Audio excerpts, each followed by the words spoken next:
Claire Anderson, my cousin's girlfriend, came from nothing. At every party and get-together, she was the butt of the joke, forced to swallow her pride and navigate the endless sea of condescending smiles with polite deference. But her breathtaking beauty and the profound sadness in her eyes stirred something in me I hadn't felt in a long time. Watching her and my cousin, Kevin, fight before she stormed out, the devil on my shoulder started screaming, "If you want her, just take her." When I saw Claire waiting for a ride on the side of the road, and I knew fate was handing me an opportunity on a silver platter, I pulled my car up smoothly in front of her. "Get in. I'll give you a ride." "Thank you, but you don't have to." "It's no trouble." Her bright eyes sized me up with a familiar, distant scrutiny, the same look she gave everyone in Kevin's circle. She seemed determined to keep a wall between herself and his world, acutely aware of the chasm that separated them. I wasn't annoyed. I just stayed there, parked in front of her, scrolling through my phone. Not pushing, but not leaving either. Then the heavens opened up. A torrential downpour descended in an instant, thick drops of rain blurring the world into a gray sheet. The flimsy awning of the bus stop was no match for the wind, and her clothes were quickly getting soaked. Claire clutched her phone, a flicker of desperation finally breaking through her composure. In this weather, at this time of night, getting an Uber was next to impossible. She looked from the rain to me, still sitting in my car, pretending to be absorbed by my phone. After a long moment of internal debate, she finally made a decision, pulling open the passenger door and sliding inside. "I appreciate this. Don't mention it." I glanced over at the drenched woman beside me. The faint red lines in her eyes were more noticeable now, the brave face she'd been wearing finally cracking to reveal a deep, bone-weary exhaustion. She was achingly beautiful, even in this moment of defeat. It was a kind of melancholy that made you want to both protect her and break her. Yeah, I thought to myself, I'm just in this for her looks, aren't I? I picked up the thermos from the center console and offered it to her. "Here, have something hot. You don't want to catch a cold." Her first instinct was to refuse, but remembering my earlier persistence, she relented. Her cold fingertips brushed against mine as she took it, a testament to how long she'd stood in the rain, hesitating. Claire opened the thermos and took a large gulp, then immediately burst into a fit of violent coughing. The coughing fit brought a flush to her cheeks, which, combined with the shimmer of tears in her eyes, only made her more radiant.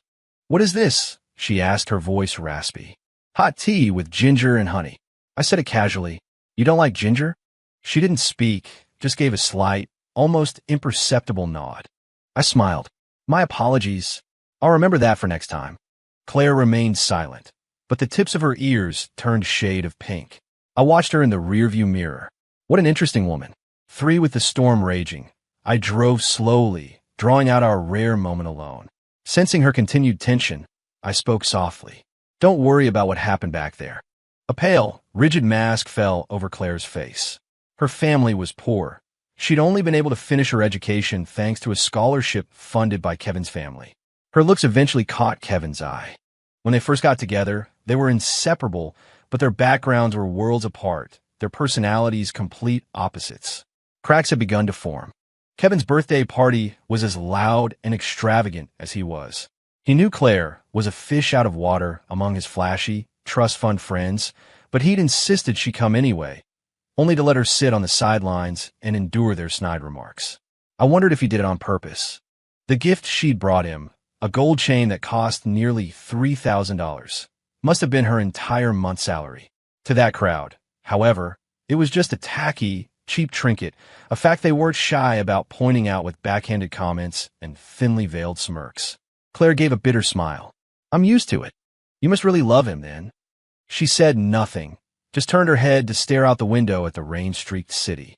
A slow smile crept across my face. Good. A little trouble just makes my job easier. Even though I had designs on my cousin's girlfriend, they hadn't actually broken up yet. That night felt like a beautiful, fleeting encounter, something that made my mind wander whenever I thought about it. It was like a kitten had scratched at my heart, leaving a faint, tingling itch. I never expected fate to throw us together again so soon. Claire was at my company with her manager to present a proposal. She was wearing a dated, ill-fitting pantsuit. If it weren't for her stunning face, I might have walked right past without a second glance. Because of her, I paused outside the conference room, watching. The more I looked, the more my heart ached for her. The woman leading the presentation was fumbling, constantly needing Claire to whisper details and corrections. But every time Claire spoke up, her manager shot her a look of pure annoyance. In that half-hour meeting, I could already picture Claire's daily life at the office. Her boss holding her down while her colleagues shut her out. It shouldn't have been like this. She was Kevin Shaw's girlfriend, after all. Kevin was the heir to the Shaw family fortune. If she had just dropped a single hint about their relationship, no one in her office would have dared to treat her this way. But remembering her proud, distant demeanor around Kevin's friends, I understood. She valued her dignity above all else. Perhaps she was still naive enough to believe that hard work alone would get her everything she wanted. It was a purity that was almost pitiable. During a break, I overheard two of her male colleagues talking in the restroom. I don't get it. Claire did all the work on that proposal. Why did Davison make Chad present it? Are you stupid? Chad is the CEO's nephew. Davison is just trying to score points. It sucked for Claire, though. She did all the heavy lifting just to have someone else steal the credit. Man, this world.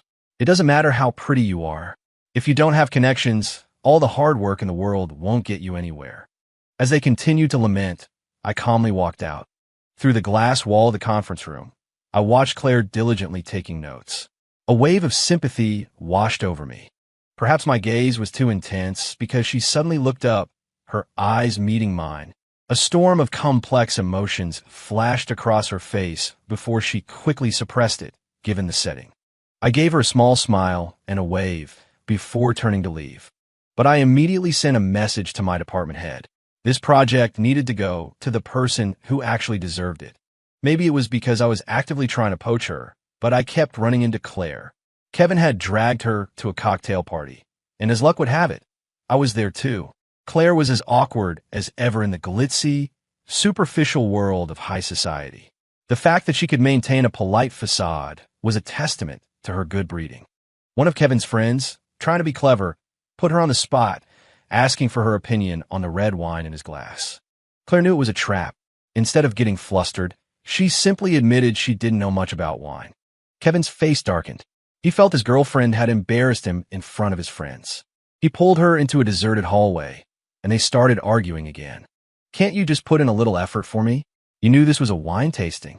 You could have done some reading beforehand. I've been working overtime all week. It was hard enough just to get the day off to come here. Overtime. Is your job more important than me? That pathetic job of yours barely pays anything. Why don't you just quit? It's not like I can't support you. You know I hate these kinds of events. And your friends, you know what they say about me behind my back. What about my friends? So they said a few things. Do you have to be so sensitive? Besides, it's not like they were lying. Claire stopped arguing. Her ragged breathing was the only sign of her frustration. Someone called Kevin's name, and he instantly plastered on a smile, turning to join the conversation and leaving Claire standing alone in the shadows. I walked over and handed her a glass filled with a deep red liquid. Try this. It'll make you feel better. Seeing me, a hint of shame and frustration crossed her face. She took the glass, murmuring, "Why do you always see me like this?" Seemingly overwhelmed, she drained the glass in one go. She must have thought it was wine, but "This is really good," she said, surprised. "What is it?" "Grape juice." I took a sip from my own glass. "Honestly, I think it's a lot better than all that bitter, acidic wine," I said with a contented sigh. I gave her a small smile. And this is what grapes were actually meant to be. Claire looked into my smiling eyes, and, finally, the corners of her mouth twitched into a reluctant smile of her own. 6. I offered to drive Claire home. It was obvious. She didn't belong here. Second time playing chauffeur for her, and willingly I thought to myself, thank you for the work thing, she said after a while. I should have thanked you sooner. I just never had the chance. It was you, wasn't it? She already knew. You're the one who told my manager to give the project back to me. Back to her. So she knew exactly what she was worth, and she knew exactly how she was being treated. I smiled faintly. It had nothing to do with me. You did great work. You earned it. Throwing your weight around to help someone just makes them a target. True support is subtle, like a gentle rain. I hadn't stepped in and used my name to protect her. I'd simply had my manager objectively suggest that the most qualified person should lead the project. No one was an idiot. It was obvious who that meant. With a single sentence, I'd solve a problem that had been plaguing her. Kevin could have done the same, of course, but he couldn't be bothered. I looked at Claire's delicate features and said softly, I don't think people who work hard should be taken for granted. They shouldn't be buried. Don't you agree? Claire smiled, a genuine, radiant smile filled with the joy of being recognized. It was so bright it was dazzling. I bit my lower lip, cursing inwardly. This woman must be some kind of enchantress. She knows exactly how to get to you. 7. Claire was in my passenger seat again. As usual, I drove slowly, even in the dense city traffic, savoring the moment. The smooth, upbeat music from the car's speakers reflected my good mood. An unspoken understanding flowed between us. Claire kept stealing glances at me. I knew it. Finally, she spoke, her voice laced with hesitation. Lucas, you. She took a deep breath. I don't mean to be presumptuous, but I just need to know if I'm imagining things. I mean, given that I'm with. Yes. I cut in, not wanting to hear Kevin's name from her lips, even if he was my cousin. It's exactly what you think. I didn't beat around the bush. Claire, I'm attracted to you. Liking someone isn't a crime. It was, however, a little immoral at the moment. But I have a boyfriend. I know. The smile in my eyes was a challenge. So, I'm waiting for you to break up. A faint flush of anger appeared on her face, but it was overshadowed by shame and embarrassment. Don't you think that's incredibly inappropriate, Mr. Sterling? It's wrong. What's wrong about it? My plan is to steal my cousin's girlfriend, you know. My tone was still perfectly calm. You two are going to break up sooner or later, with or without me. The uncomfortable truth had been exposed. Flustered, Claire tugged at the collar of her shirt. Please pull over. I pressed my foot on the accelerator. Once you're in my car, you don't get to just walk away. 8. With my desires laid bare, the fragile, ambiguous atmosphere between us shattered, replaced by a tense silence that filled the car. I drove aimlessly for a while before finally speaking. Claire, even if I like you, the choice is still yours. You can't hold my feelings against me. She was at her core a rational person. I am sorry. I pulled the car over to the curb and turned to face her, my gaze intense. Her skin was fair, her frame slender, giving her an almost academic air. But her high-bridged nose added a touch of cool, aristocratic elegance. Right now, a mix of embarrassment and conflict warred within her, the collision of fragility and aloofness creating a strange, devastating beauty. A woman this beautiful, this interesting. It will be a true shame not to make her mine. My eyes locked on hers. Claire, I said, each word deliberate. Relationships are complicated. You know what's wrong between you and Kevin better than anyone. I don't know what's making you hold on, but sometimes you have to be brave. I leaned in closer. At the very least, you should know what you want. Mr. Sterling, you have an agenda. And you knew I had an agenda, yet you accepted my help and got into my car. What's on your mind, Ms. Anderson? Her eyes, now rimmed with red, stared back at me, a hint of vulnerability in their depths. That single look sent a shiver through me. This woman knew exactly how to use her strengths. I'm just honest about what I want. That's all. What about you? Can you honestly say you feel nothing for me? My gaze dropped to her thin, beautiful lips, and I leaned in. I was acting calm, but my heart was pounding against my ribs. What if she pushes me away? What if she yells at me? What if, but she did none of those things? Instead, Claire slowly closed her eyes. She was waiting for it, too. In the end, I raised my hand and covered her mouth, pressing a kiss to the back of my own hand, my palm against her lips. Her eyes flew open. Up close, our gazes locked, and it was electrifying. Our breaths mingled in the small space, the air thick with tension. The tips of Claire's ears were blood red. I pulled back and sat up straight in my seat, casually taking out a handkerchief to wipe my other palm, which had been slick with nervous sweat. I laughed at myself. It's not like I'm some teenage kid new to this. Why am I so damn nervous? I took a deep, discreet breath, forcing myself to remain composed. I apologized. Claire looked at me, confused. For what?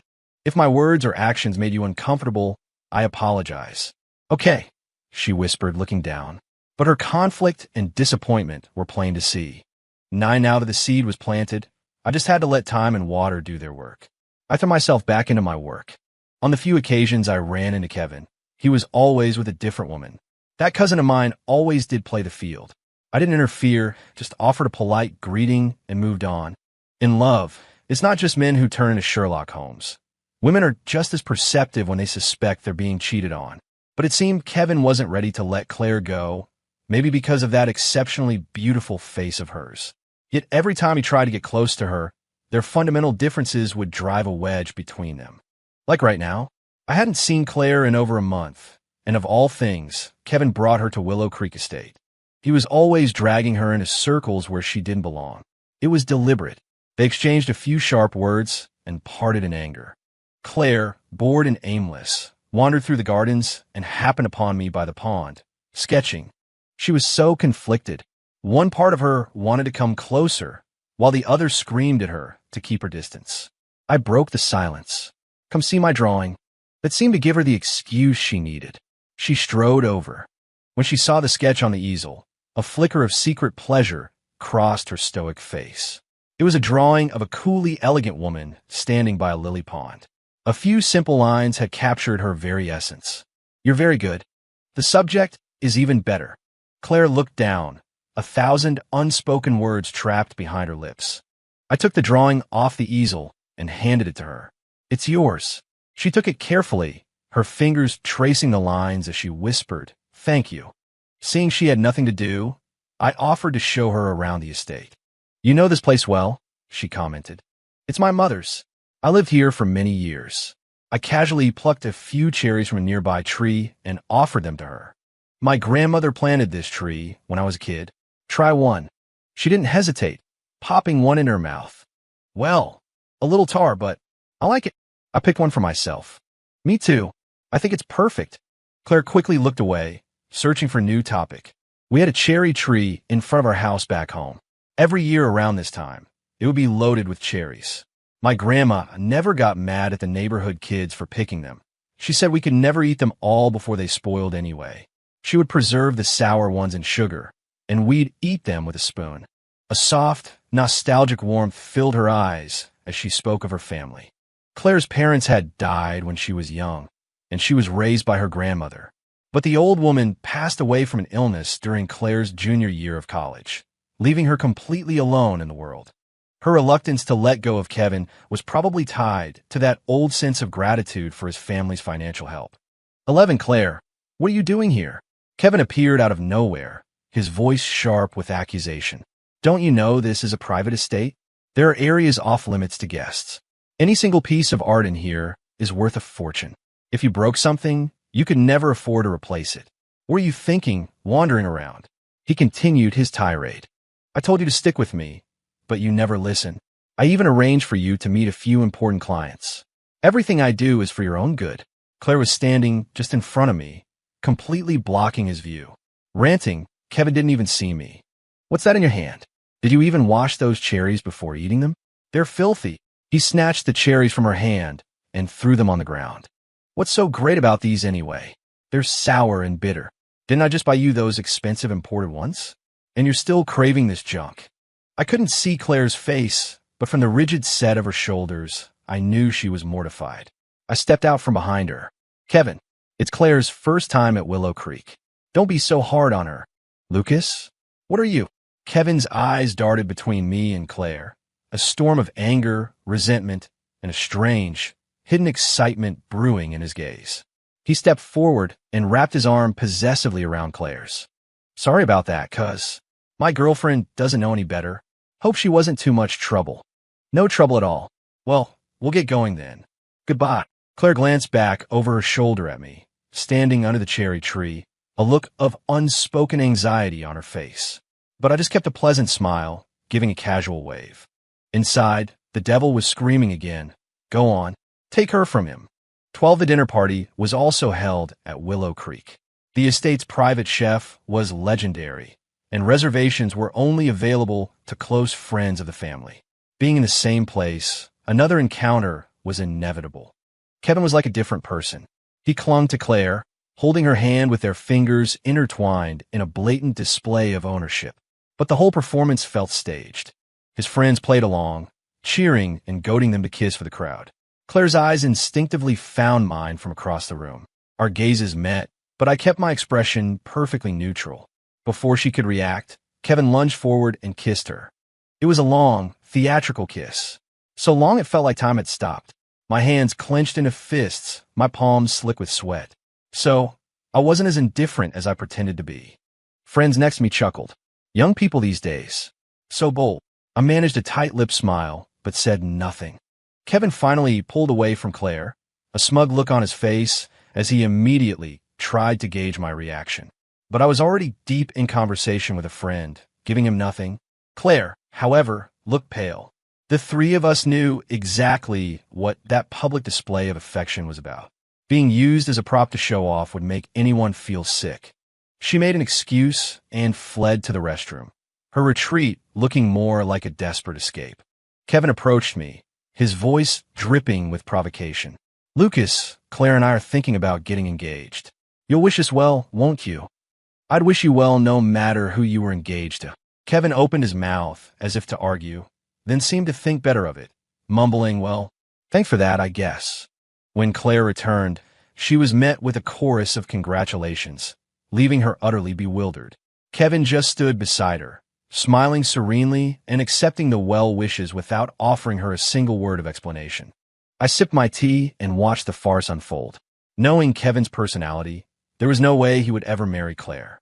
By making a scene like this, he was only speeding up their inevitable breakup. 13 as expected. The moment Kevin floated the news of his engagement to Claire, he was met with a tidal wave of ridicule and resistance from all sides. His situation was different from mine. I was an only son. His family was crawling with illegitimate children. Because of that, his family would never permit him to marry carelessly. Even if he wasn't expected to secure a strategic alliance through marriage, he was at least expected to marry someone of equal social standing. Kevin, with his flashy personality, would be mocked relentlessly by his friends for marrying a poor girl with no background. Sure enough, as I walked into the living room, I could hear my aunt arguing with him. I don't care who you date, but marriage is different. This isn't something you can just decide on a whim. I'm not asking you to appreciate the sacrifices I've made for you in this family, but at least think about yourself. You know what your father is like. That illegitimate son of his got engaged to the youngest daughter of the Lee family. And just because it helps our two companies, your father acknowledged him publicly. And that illegitimate daughter, she's with the third master of the Goof family. She's not even his wife, just his mistress. And your father is already calling her his dear daughter and even gave her a job at the company. And you, I'll let you get away with your partying and playing around, but are you really going to stand by while outsiders carve up the family business and leave you with nothing? Kevin, you always have to have the best of everything. Why is it when it comes to women you can't? All right, stop. I'll break up with her. We'll break up, okay. Kevin stormed out of the room, running straight into me. His eyes were red-rimmed as he glared at me. Are you happy now, Lucas? I feigned innocence. I have no idea what you're talking about. Don't you dare tell me you're not interested in Claire. Even if I am, she's still your girlfriend. Lucas, if we break up, won't you feel even a little bit guilty? I smirked. Not at all. I looked him straight in the eye. Your relationship had problems long before I came along. You were going to break up sooner or later, with or without me. What happens between us is none of your business. Don't worry, I won't do a thing. I'll just stand back and watch you march toward the inevitable conclusion. Kevin sneered. You think you'll get what you want even if we do break up? He leaned in, his voice a devilish whisper. Stealing your own cousin's girlfriend. You really are a great cousin, aren't you? I just smiled back at him. It's not stealing. If I decided to actually pursue her, do you honestly think you'd stand a chance? Kevin shot me one last hateful glare and ran out of the house. 14. Kevin didn't break up with Claire. It was as if he was doing it just to spite me. Not only did they stay together, but he deliberately invited me to dinner with them, acting as if our argument had never happened. Lucas, Claire and I are looking at engagement rings. You know a lot of jewelry designers, right? Any recommendations? I can give you some names, but their work is meticulous. It'll take some time. I don't care. I'm willing to wait.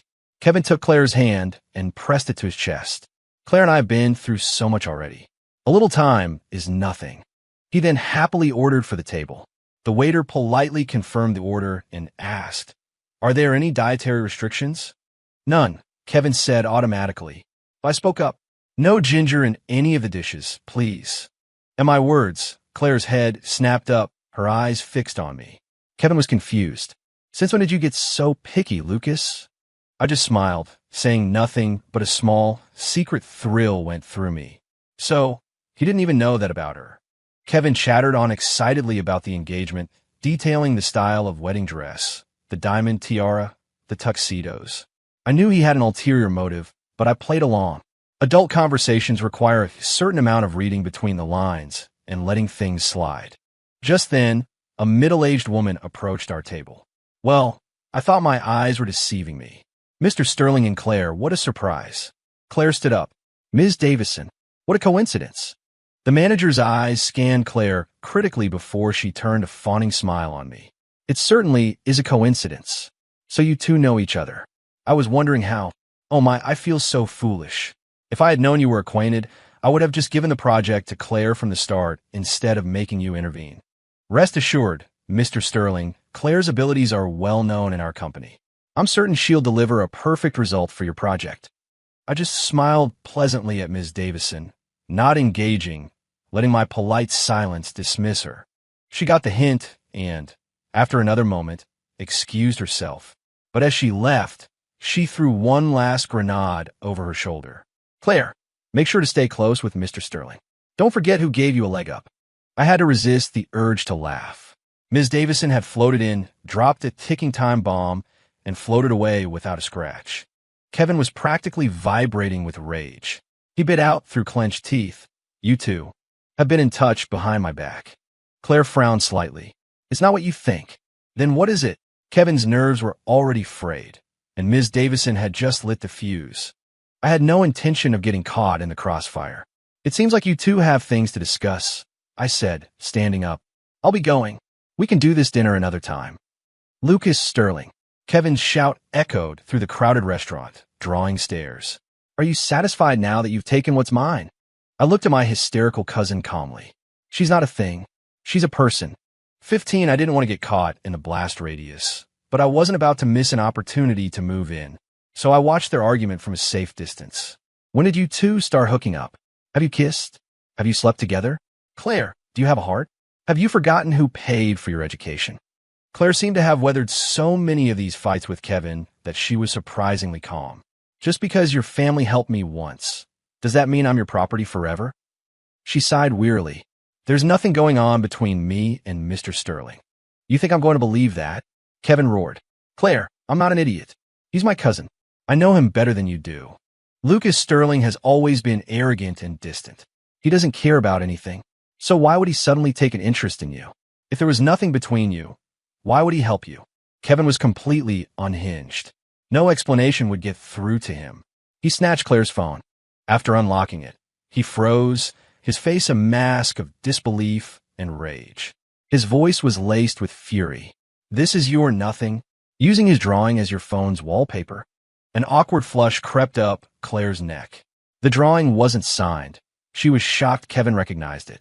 She instinctively reached for her phone, but Kevin threw it violently to the ground, where it shattered into pieces. Just like their relationship. "Why would you do this to me?" It could have been anyone, but why him? Why Lucas? Why didn't you come to me when you had problems? Why did you have to go to him? Why are you doing this to me? Claire stared at her broken phone, a bitter, resigned smile on her face. "Lucas, Lucas, Lucas. It's always about Lucas." "Kevin, I am a person, not some trophy you can parade in front of him to make yourself feel better. You wanted to break up with me long before he even came back, didn't you?" She looked at the man she once loved, her voice hollow. "I heard you that day. I heard you talking to your friends. I saw you kiss that model. You said I was boring, stubborn, and stuck in my ways. You rationally analyzed all the downsides of being with me. And you said, I wasn't worth it. All these events you've dragged me to lately. You were deliberately trying to humiliate me, trying to force me to be the one to end things. You just never expected Lucas." Claire looked at him, her voice flat. "You saw that Lucas was interested in me, and that's what started all of this. Kevin, we should have broken up a long time ago." He stared at her, his voice barely a whisper. "You're right. You're not good enough for me. We should have broken up a long time ago. And with that, Kevin walked away, looking utterly lost. He had gotten the outcome he secretly wanted, but now that the day had finally come, he couldn't stand it. 16 Claire sat on the curb, looking exhausted and broken, yet beautiful. I pulled up in front of her and slowly rolled down the window. She glanced at my car once before getting into the passenger seat. She leaned her head wearily against the window. Are you happy now? Reasonably. I really don't want to see you right now, and I definitely don't want you seeing me like this. Then I'm afraid you're going to be disappointed. I think this is the perfect time to make my move. And for the record, you look especially beautiful right now. Ow, there's a certain beauty in being broken. She sighed, a bitter smile on her lips. Lucas, you got what you wanted. A cold edge entered my voice. You know perfectly well that you two would have broken up even without me. Yet you're sitting here complaining to me, taking it out on me for no reason. Is it because you know I like you? Claire opened her mouth, but no words came out. Why does he hate you? She asked quietly. I considered it for a moment. Probably because I'm too successful. She managed a weak smile that didn't reach her eyes. Honestly, I never fully understood Kevin's bizarre animosity toward me. A mutual friend once suggested it was because we were cousins and were constantly being compared. The achievements that came so effortlessly to me were things Kevin couldn't reach, even on his tiptoes. So he resented me. He was jealous of me. When he realized I was interested in Claire, his competitive ego took over, and in the end, it was what made him push her away for good. Where to now? To get you a new phone. Claire just stared at me. After a long silence, she finally spoke.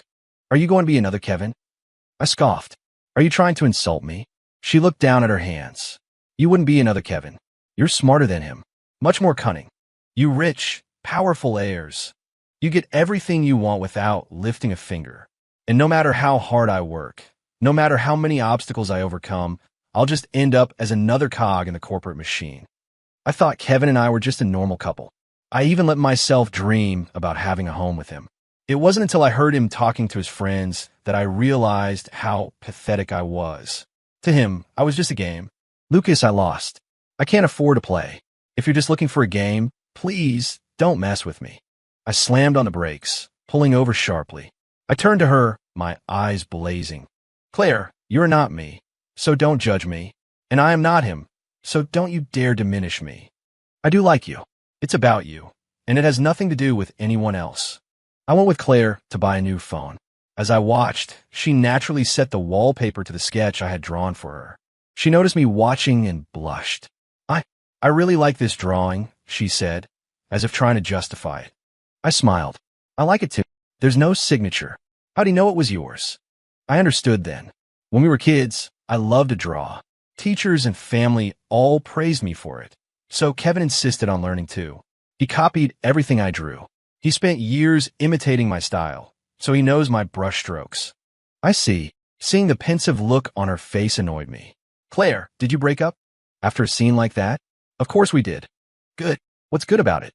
What's good is, now I can finally pursue you openly. I strode ahead, and in the gleaming reflection of the mall's polished floor, I saw the conflicted joy on her face. I drove Claire out to the coast just to feel the ocean breeze. But this hopelessly unromantic woman curled up in the passenger seat and fell asleep. I parked the car, bought 2 beers, and sat on the beach, staring out at the waves. Night began to fall. Aren't you cold? Her voice came from behind me. It's refreshing. Sorry, I fell asleep. But I actually slept really well. You're wound too tight. You need to learn to relax. She picked up the beer I had been drinking and finished the rest of it. I sighed. I may be a rich kid, but I don't make a habit of drunk driving. Claire looked from me to the car, embarrassed. It was a rare moment of adorable clumsiness from this otherwise composed woman, and I found it incredibly charming. Whatever. Thank God for services like Uber. She laughed, a real, relaxed laugh that held a girlish charm. She flopped down onto the sand without a care in the world. Lucas, thank you. For what? I don't know. I just wanted to thank you. That's not a very sincere thank you. In a sudden movement, Claire sat up and pushed me back onto the sand. Her beautiful face drew close, but the kiss I was expecting never came. Maybe. This is too soon. I reached up and caressed her cheek. There's no should or shouldn't. There's only want and don't want. You're right. An intense energy surrounded me as her lips found mine in an urgent, searing kiss. Claire might look prim and proper, but her kiss was demanding and fierce, lingering and deep. She even bit my lip, drawing blood. This woman was definitely working through some things. She tasted the blood and pulled back reluctantly. Sorry, I touched my lip casually. How long has it been for you? You seem a little eager. She looked away, embarrassed. Knowing someone wants to break up with you and still sleeping with them. That's not something a smart girl does. Nice girls finish last. Claire fell silent. I gently pinched her cheek. But I like a girl with a good head on her shoulders. 19, I drove Claire home. The third time, I had willingly played chauffeur for a woman. You're done for, Lucas Sterling, I told myself. She hesitated at her door. Do you want to come up for a bit? I looked at her with a knowing smile. Inviting a man with an agenda into your apartment. I might think you have an agenda of your own. Fine, don't come up. It's not a good time anyway. You're right, it isn't. We both need to adjust. But, did he ever stay the night here? No. A shadow passed over her eyes. I saved up and bought this place myself. It's a foreclosure.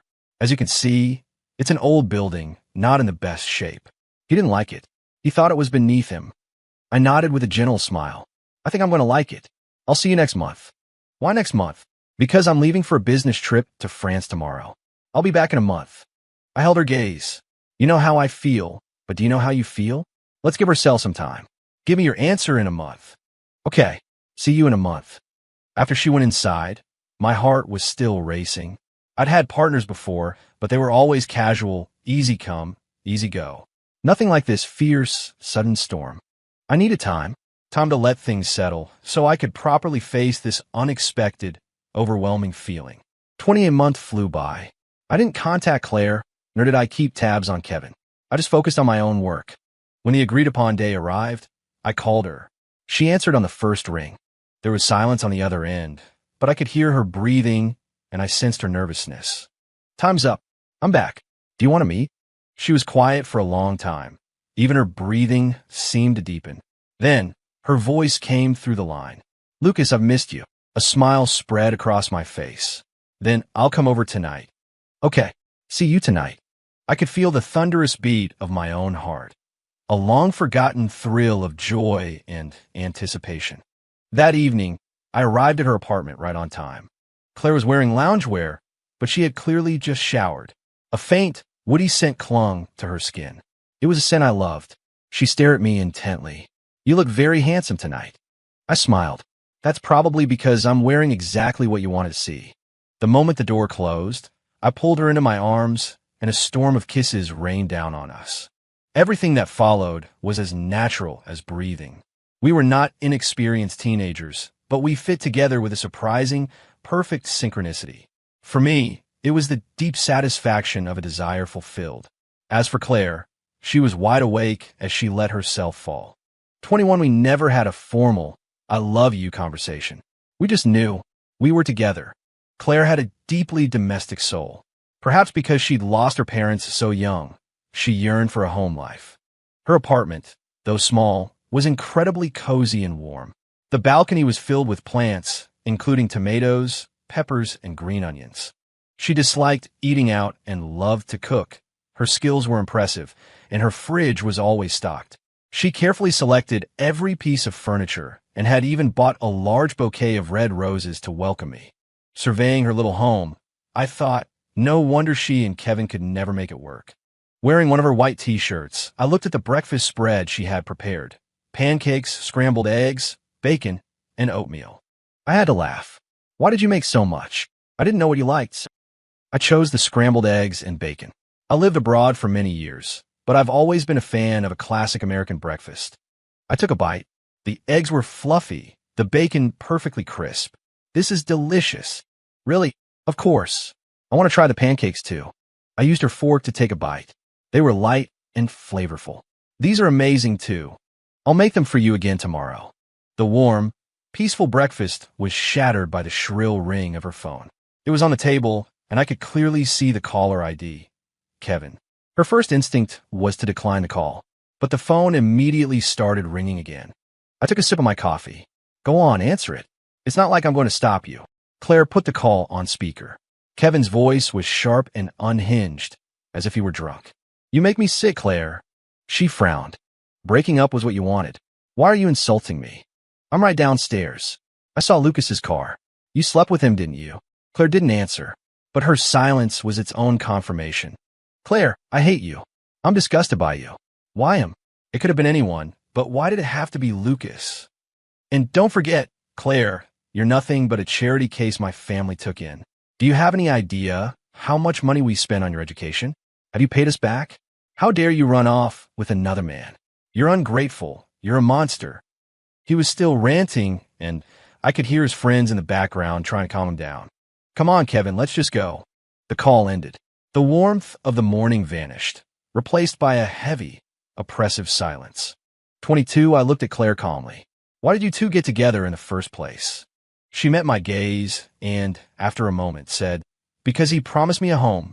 Memories always have a rosy filter, and Claire's past with Kevin was no exception. A poor, humble girl meets a cheerful, wealthy young man.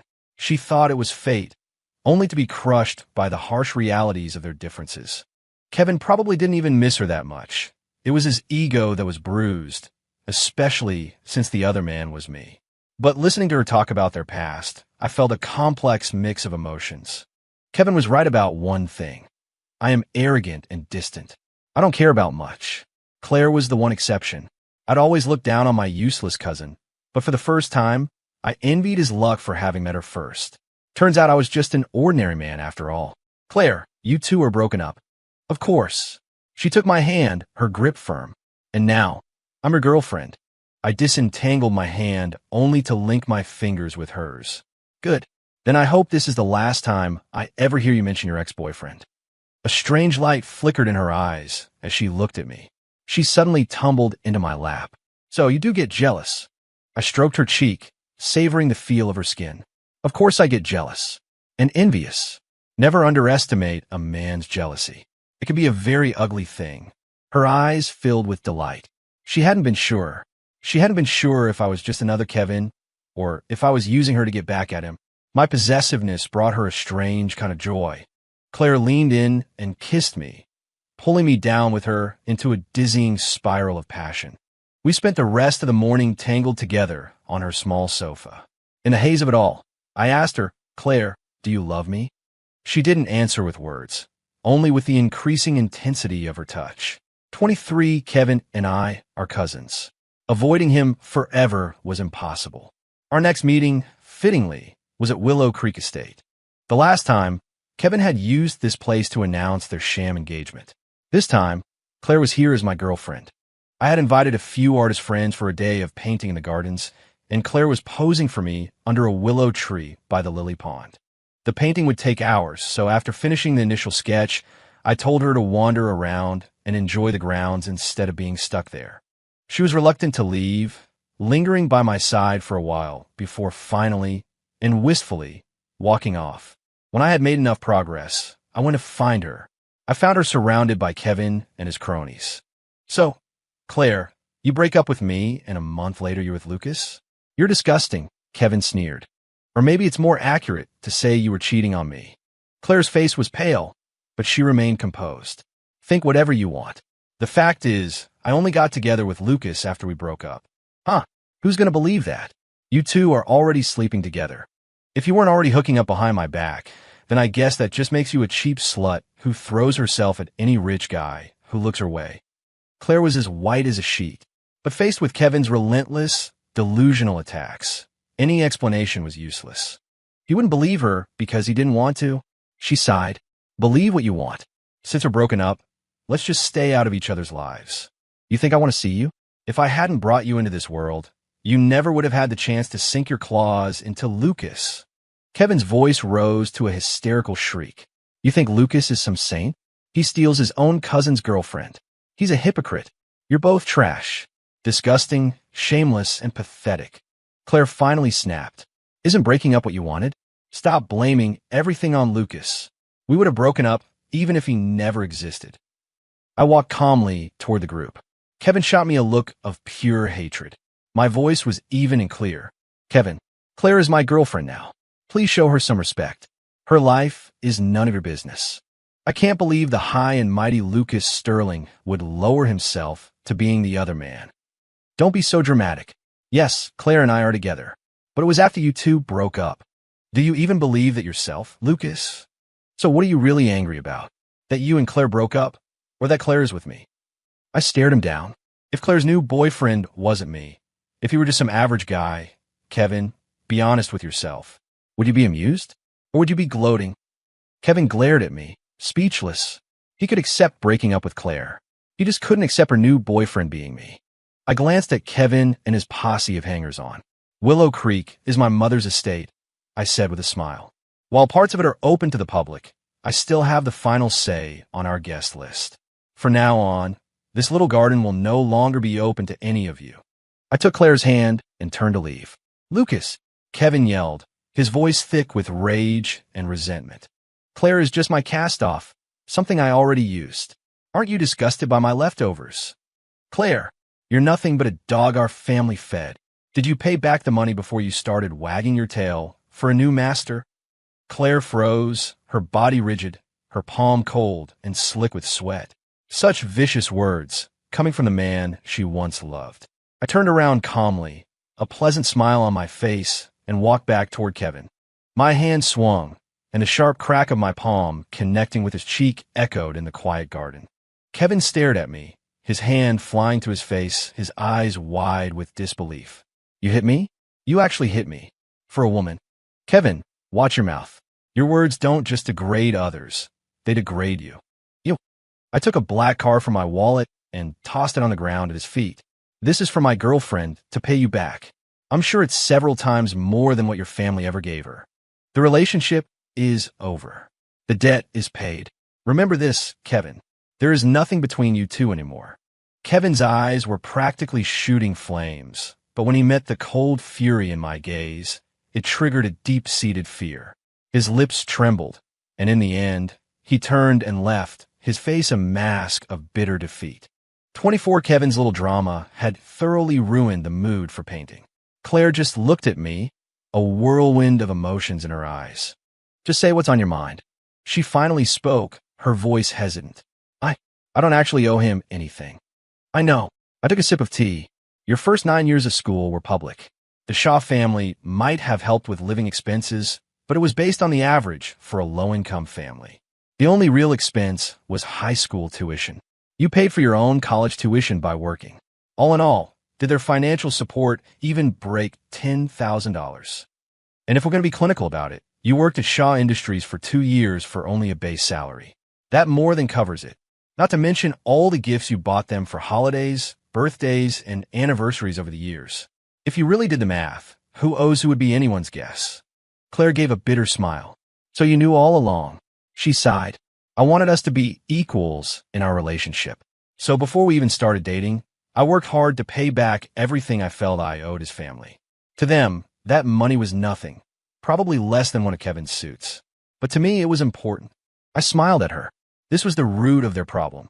Claire came from poverty, but she had immense pride. The things she considered important, the things she worked so hard for, were completely meaningless in Kevin's eyes. He wanted a beautiful, obedient accessory he could show off. He never respected her as a person and probably found her efforts to be equal, naive, and pathetic. A breakup was always just a matter of time. You knew all that, and you still gave him the money. It doesn't matter. Consider it payment for emotional damages. If it bothers you, just do an excellent job on the Sterling account. That will be repayment enough for me. The project is already wrapping up. It's just... I looked at her encouragingly. Whatever you want to do, I'll support you. A look of determination settled on her face.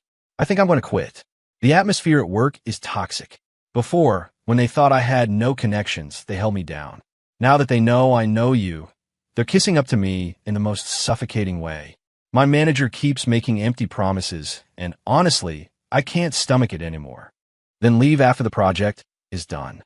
Take some time off. Figure out what you really want to do. I took her hand and squeezed it. Go do what makes you happy. I've got your back. Claire took my advice.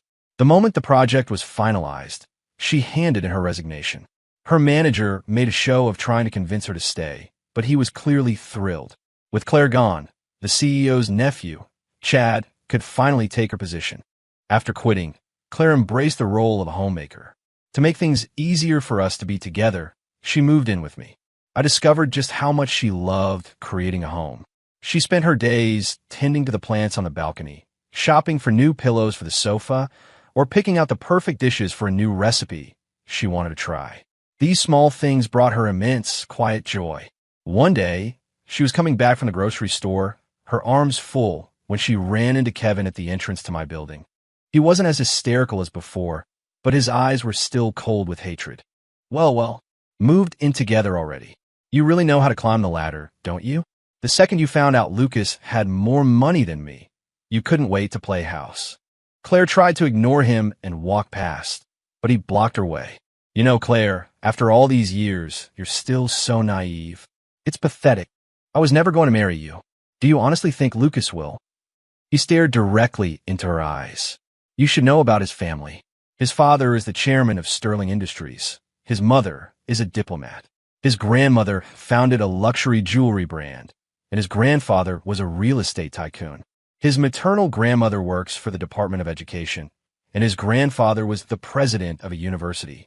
With a family like that, do you really think they'd let him marry a nobody like you? You want a family, but how dare you even dream of getting it with him? Or are you willing to be his dirty little secret for the rest of your life? Tucked away in some golden cage, waiting for Mr. Sterling to have a spare moment to visit you. You're pathetic, Claire. I almost feel sorry for you. So what if he stole you from me? One day, you two will break up too. You'll break up, and I'll be waiting to see it. Kevin's words hit Claire like a tidal wave, forcing her to confront the fears she had subconsciously been avoiding. Lucas came from the same privileged world as Kevin. Would he ultimately be forced to make the same choice? When Claire accidentally dropped the dinner plate, I knew I couldn't ignore her distraction any longer. I gently took her hand, which had a small cut from the broken ceramic. I carefully cleaned the wound with alcohol and bandaged it. All right, tell me what happened. You've been a million miles away all evening. She stared at me, her eyes searching my face. After a long moment, she asked, Lucas, are we going to break up? I looked at her and it all clicked. You saw Kevin today. It wasn't a question. Her silence was my answer. I laughed coldly to myself. So that's why Kevin had been casually dropping hints to my aunt about my marital status. I am not him, I said firmly. I am my own person. My choices have always been my own, and I follow my own heart. I told her stories from my rebellious youth, things I'd never told anyone else. I wanted her to understand that my life was not dictated by others. She listened with rapt attention, getting a glimpse into a past she never knew. I can't believe it.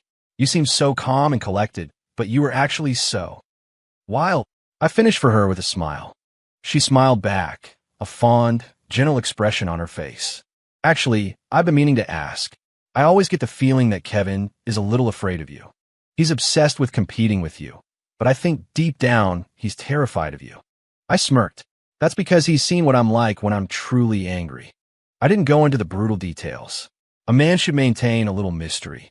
One summer, when we were kids, Kevin snuck out and ran into a group of kidnappers. I was the one who drove them off.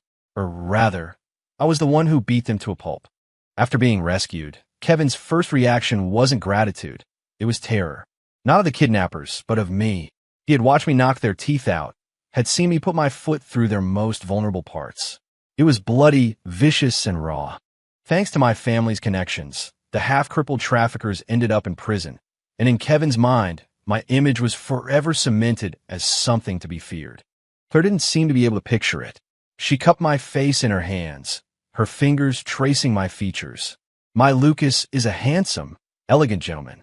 How could anyone be afraid of you? We all do crazy things when we're young. It's in the past. I wish I had met you sooner, she whispered. I looked at her, my heart full. Truthfully, I had often wished for the same thing.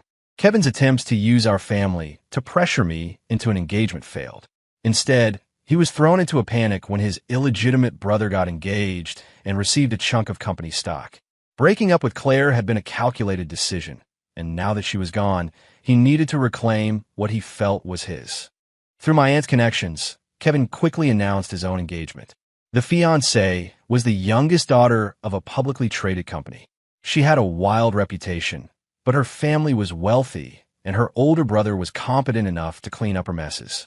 The engagement put Kevin back in his father's good graces. The old man thought his son was finally growing up and thinking about the family business. He even gave Kevin a position at the company, complete with stock options and real authority. Kevin might have been a playboy, but he understood the importance of power. With no romantic entanglements to distract him, he could finally focus on competing with the army of illegitimate siblings. The news of the engagement between the Shaw and Lynn families was headline news for days. Of course, Claire saw it. "Well," I teased, a hint of jealousy in my voice. "Looks like your ex-boyfriend is engaged." Her expression was serene. "What he does has nothing to do with me anymore." Seeing her calm, I dropped it. It was his choice. Kevin was just getting back on the path that had been laid out for him from birth. I was, however, surprised by his choice of fiancée. It was an open secret in our circle that the younger Miss Lynn wasn't interested in men. It seemed Kevin had opted for the same kind of open marriage his parents had. Claire put her phone away and cheerfully went to the kitchen, announcing she had learned a new recipe she wanted to try. She had decided to start her own business, so her days spent cooking were becoming rarer. I cherished these moments we had together and wanted no interruptions. "Lucas," she said, her voice soft, "I've always wondered, why do you like me? A nobody like me." I thought for a moment. "I don't know. I just saw you and it felt right. Anyone else would have felt wrong. I can't give you a reason why I love you, but I know you're the reason I don't love anyone else." Remembering her silence on the beach, I couldn't resist asking, "What about you? Do you love me?" Her beautiful eyes sparkled as she looked at me. "If I didn't," she said with a smile, "why would that drawing still be my wallpaper?" Back then, I knew I shouldn't feel that way, but I couldn't help it. You were so beautiful when you were drawing, and the art was beautiful, and everything about you was. I closed the distance between us. She tilted her head down, and our lips met in a slow, tender kiss. I gave her lip a playful bite. I don't like rhetorical questions. I held her gaze and smiled. From that first jolt of attraction to this moment, standing together, it didn't matter that it took a while. Meeting her was more than enough.